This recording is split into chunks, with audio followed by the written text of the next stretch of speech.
धर्म को दिव्य रूप से जान लेता है, मुझे तत्व से जानता है, उसका फिर इस देह को त्याग करने के बाद फिर उसका पुनर्जन्म नहीं होगा।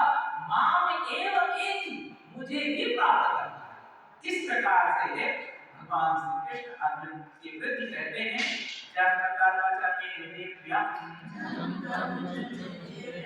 एवं यो वेत्ति तत्त्वतः त्यक्त्वा देहं पुनर्जन्म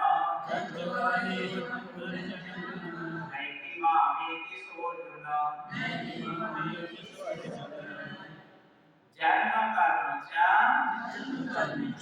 मे दिव्यम् एवं यो वेत्ति तत्त्वतः त्यक्त्वा देहं पुनर्जन्म नैति न एति मां एति सो अर्जुन। जन्म कर्म च मे दिव्यम्, जन्म